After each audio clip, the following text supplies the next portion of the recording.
Hi, everybody. All right. So we have two extraordinary artists here today, and we'll get to that, but we've got some things to go over first. And I hope everybody has an enjoyable time. There's a lot of cameras up. I like that. In these days of the internet, it used to be, you'd put a big ad in the magazine and tell everybody that that was what was going to happen, and everybody would pay attention to the ad. Now, if there's not a YouTube video, you can just forget it. It's over, right? That life has changed. I want to give everybody a quick story. Just too loud now. Give everybody a really quick story about, not last year, but the year before, we did $40 million worth of business.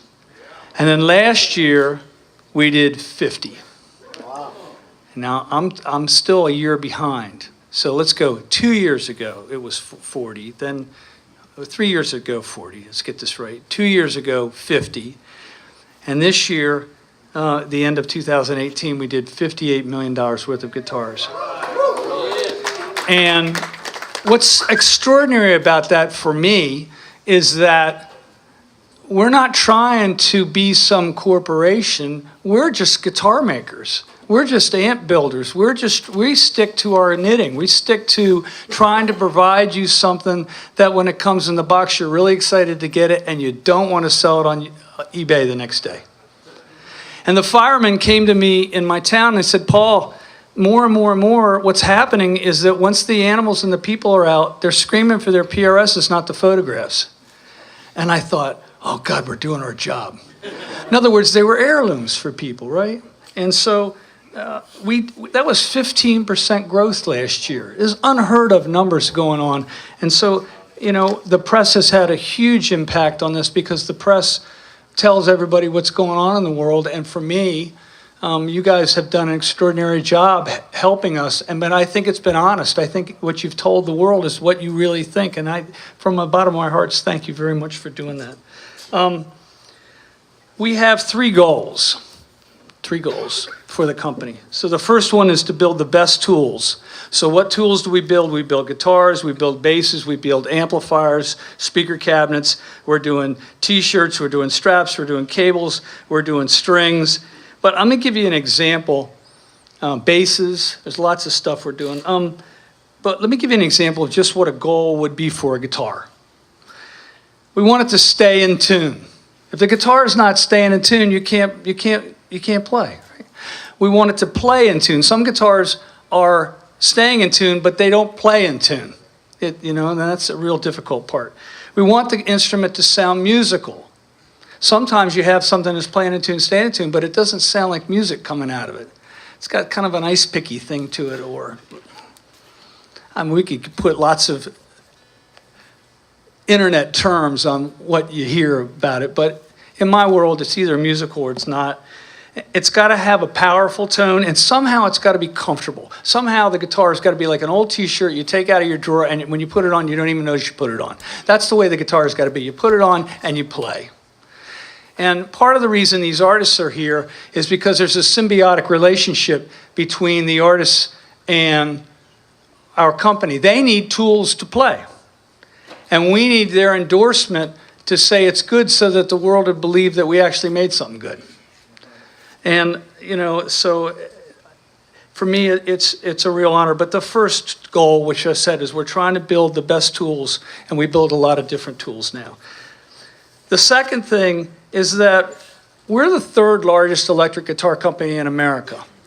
But we don't act that way. We're just 330 people making guitars. We're not trying to build some brand, although I was told today by somebody very high up in the band management thing that we're so involved with our artists that we're trying to help them have a better career. And so in a way, there is some sort of beautiful thing going on between the guitar company and the artists. Very often these artists aren't making money on CD sales, and the only way they can make any money at all is to have a model and get royalties from it. It's part of their income stream.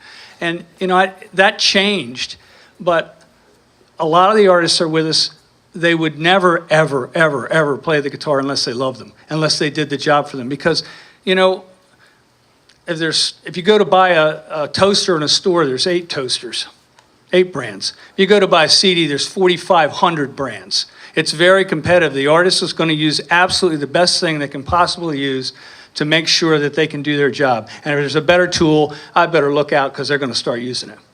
And that's my job, to always stay up to date, always stay up to date, always stay up to date. So the number 3 thing is a little odd, and that is that all these people here at PRS, these 330 people, are trying to turn nothing into something. And I never really understood it, but I was a kid in a bedroom with a dream to make guitars, and all these people kept joining me, you know, to do this thing. And we all work together, the artists, the dealers, the distributors, the sales teams, the manufacturing, the suppliers, our fans, our customers, and the press. It's an extensive family that is all working to turn nothing into something. And one day I was at NAMM, and you hear people whisper things behind you when you walk, you know. I heard these people whispering, you know, Fender, Gibson, Ibanez, Fender, Gibson, Martin, Taylor, Fender, Gibson. And one day I was at a trade show and somebody said, Fender, Gibson, PRS, and I went, oh, shit, we're part of the fabric of the industry, right? And that was a special day for us. Now that was Summer NAMM, we don't go there anymore, but that's a different story. It was funny over here, never mind.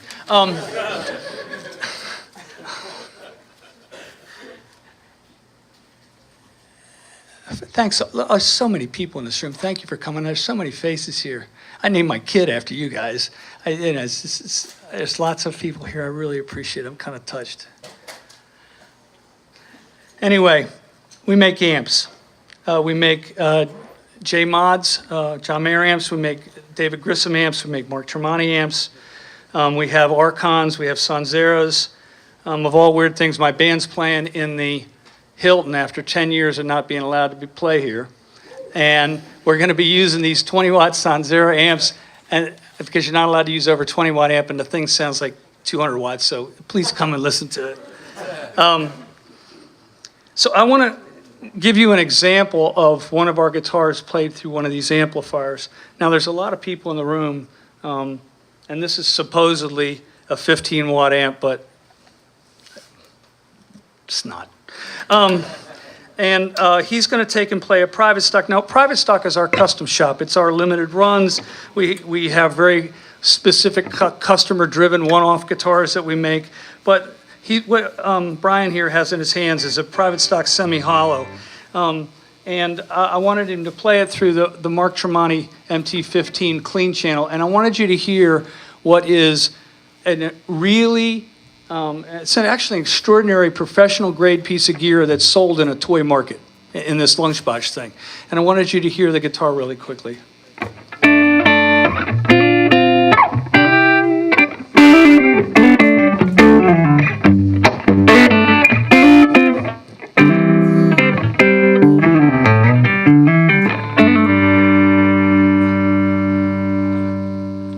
That's a good sounding amp. For way, way less than $1,000. Map. And you know, that's part of what I'm talking about, trying to do these tools. We also have a thing in our business called Core, which is the core of our business. It's these guitars over here, the customs and the 408s and the Santana guitars and all kinds of different instruments that are really the core of what we do, our single cuts. And we've developed a new thing where we're actually able to tune the pickups. And there's a new guitar that we have here called a Paul's guitar. Here's the SE version. Worst name for a guitar in the history of the entire business. But the guitar sounds beautiful, and we have them in our core, and we also have them in SE. And we spent literally a year getting these pickups in this guitar right so that people will buy the guitar, they're getting a guitar 2 or 3 times the value for the same kind of money. And it's as close to home as, and we say close to home because this is so close to what we're doing in Maryland, but it's not made in Maryland, and it's almost a third the cost for someone buying a guitar, and we're real pleased with it. Part of the problem was when we started redoing the Paul's guitar, I knew a lot of people couldn't afford them, and I wanted people to be able to get their hands on them, and that's part of what we're doing.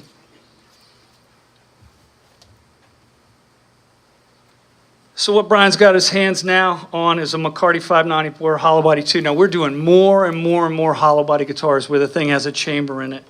And you've got this thing plugged into the J-Mod? Yep. Yeah, Bridge pickup. can you play that? Yeah.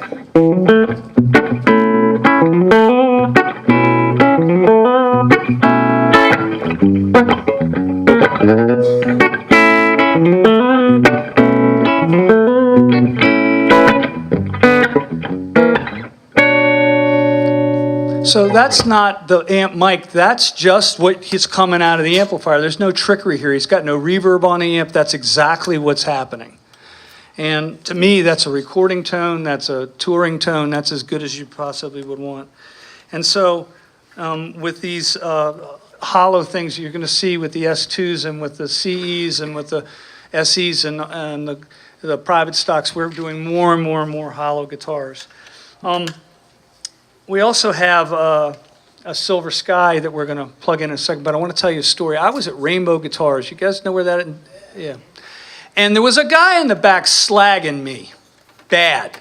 I don't know why I'm here. PRSs suck. I can't even believe I'm in this building. I don't want to listen to his crap. He is slagging my ass in the back so bad. And there's an admiral in the Navy in the back having to listen to this while I'm doing my clinic. And I was talking about the sound of a 63 Strat bass pickup, and somebody challenged me to go pull Silver Sky off the wall and make that sound. So I pulled the guitar off the wall, and I plugged it in, and I said, well, this is what a 63 Strat sounds, and I played it, and the guy says, oh, shit. And he bought the guitar. And it was one of the best moments in my entire career. We were laughing about it today, the sales guy and I was like, we couldn't even believe that he did it. But what he knew was what that old guitar sounded like, and he knew he didn't have one, and he wanted one, and he walked out with it after slagging me so bad in the back, it was unbelievable. That said, can you show him what that tone was that we did?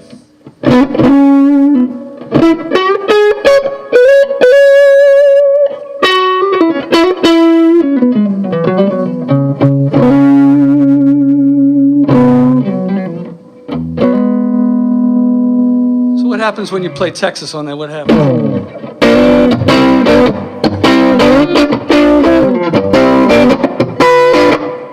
Is it all right? It's a big, thick sound. It's not a thin, wheedly sound. It's got this huge tone. Anyway, we released four new colors of these guitars this week. And let's just say it's going quite well. And you guys have accepted this instrument into the market. And I don't know, I thought the slagging story was spectacular or whatever. We also are making a lot of SE acoustics, and we're going to plug one of those in. This is a new model for us, the AE60. I just want you to play a couple notes on this thing. Yep. Can you do one thing? Yeah, sure. Let's see. That's an SE acoustic. You kidding me? Remember this whole thing about trying to get everybody's money's worth? Normally a guitar like that's $6 or $7 grand. This is 1/6 that cost.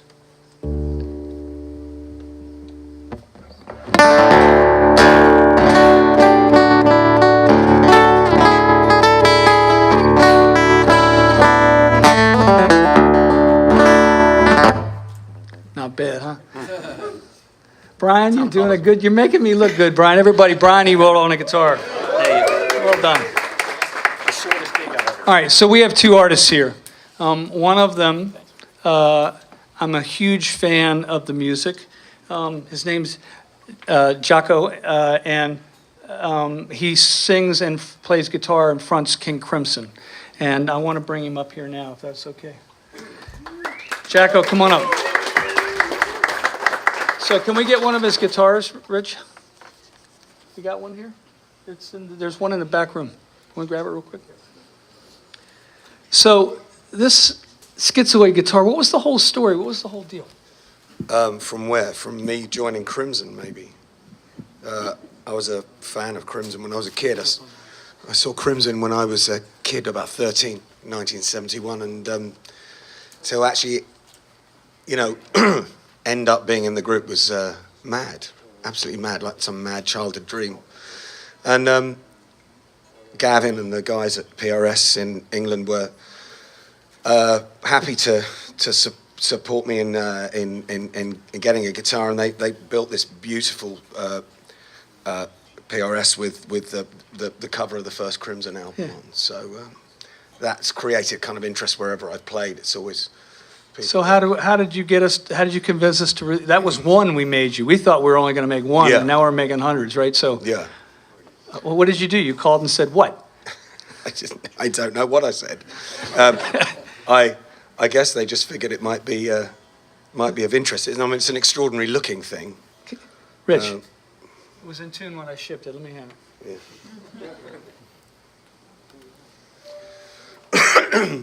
Isn't that cool? So are you playing one of these every night? Well, I'm playing the original one. yeah. Well, maybe we should give you another one. Yeah. Well, maybe I should have. At the very least, yeah. So I'm no did you fool. just ask for 2 I'm no or fool. 10? How many did you just ask for? Well, it's being recorded. There's evidence everywhere here, so you're not going to be able to back down. I won't back down. No, I know. So look, imagine from my point of view, having somebody of this caliber playing a PRS in that band. It's unbelievable. And that you get to play this music is unbelievable for you. It's almost a dream come true, right? Yeah. And you got a chance to remix a couple of Bill Bruford's records last year? Yeah, I kind of by accident seemed to have stumbled upon another career where I remixed a lot of records from that era, from the original multi-track. So I did, I've done some Jethro Tull, I did Brain Salad Surgery and Trilogy by Emerson, Lake and Palmer, and Bill Bruford asked me to remix That's awesome. the first 2 Bruford albums, which were wonderful because they've got Alan Holdsworth on, and his playing's absolutely incredible. And, That's great. So, you know, again, that's like another mad childhood dream. Well, we're going to sell a ton of these, Jacko. Thank you so much for coming, and thanks for being a part of this. Thanks very much. Everybody, Jacko from King Crimson, thank you so much.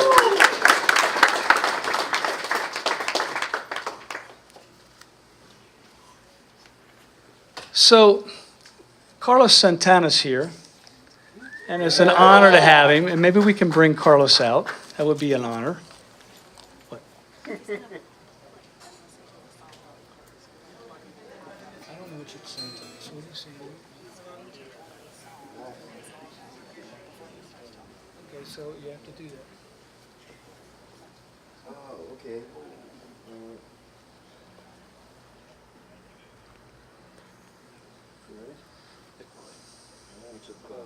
Imagination is more important than knowledge.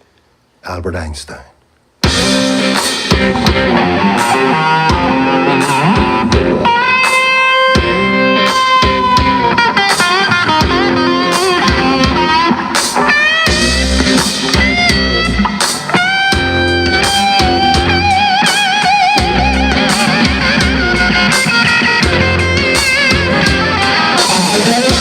Imagine there's no heaven.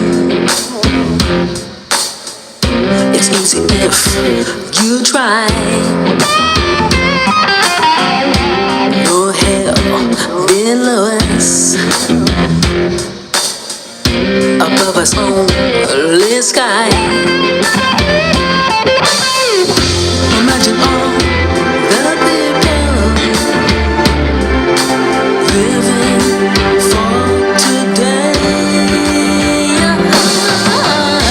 Imagine there's no countries. It isn't hard to do. Hey,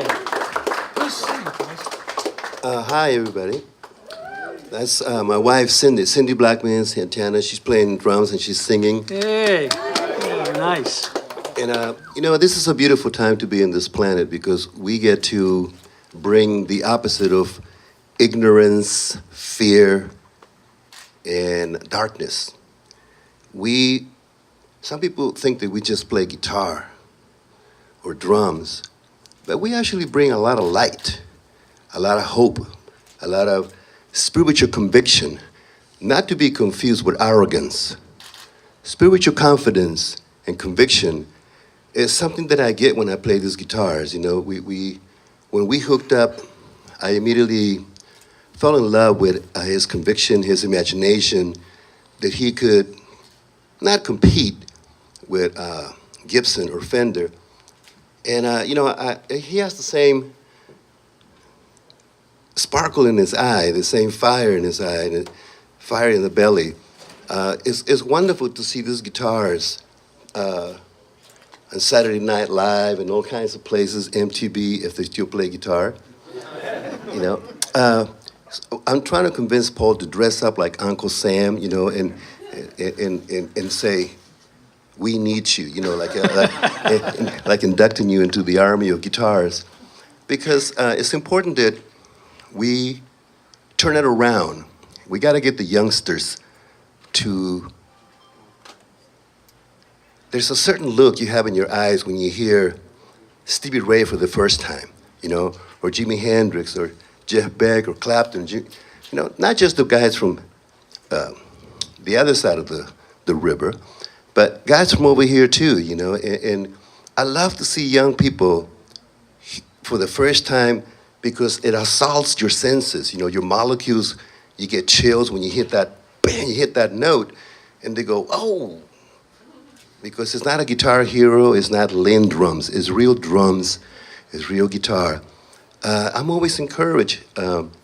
So we wanted to say, you know, it's important also to have a sense of humor, especially at these times. So we say, if you buy this guitar, the universe will open up and flood you with abundance of possibilities, opportunities, blessings, miracles, and the Rolling Stones will open up for you. If you don't buy this guitar, you're going to be playing for chump change in a shopping mall, putting the hat on the street. So, you know, there's a choice in there, you know. But it all goes back to what I said before we played the song. Albert Einstein said, imagination is more important than knowledge. Every single guitar in here was conceived by this person's imagination. They all came out of his mind's eye. And I'm so grateful and proud to be his partner, because every time I pick up one of those guitars, you know, I mean, when we played this guitar in the other one, the twin one at the Super Bowl, people kept calling. It was for a commercial in between, you know, and people were like, "Damn, what is that guitar?" You know. So we want to create a new frequency of enthusiasm, because we need to get the youngsters to invest emotionally. I'm believing that they too can make a difference, like Orianthi and Stevie Ray and yours truly.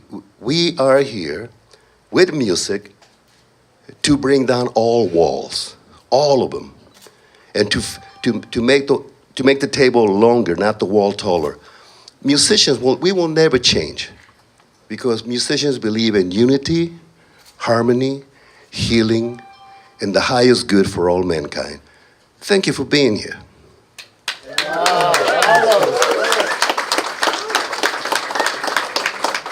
So I want to tell you a quick story. Okay. You've been playing this gold guitar for a really long time now. And when we made Every it, night. we gilded it, which means you take these pieces of gold that are only 4 atoms thick and you lay it all over the entire guitar, and then you spray it so that, and that's why it's true gold underneath it. And then we did Cindy's drums the same way. That's right. Yeah, we did. And what this guitar that we're releasing is a version of that guitar for about 1/10 the price. And you didn't approve this thing until you loved it as a guitar, correct? Mm-hmm. Okay, so Correct. we're really proud of this thing, Carlos. We think it's going to do really well. Beautiful. And it's an honor to have you here. Everybody, Carlos Santana, thank you so much.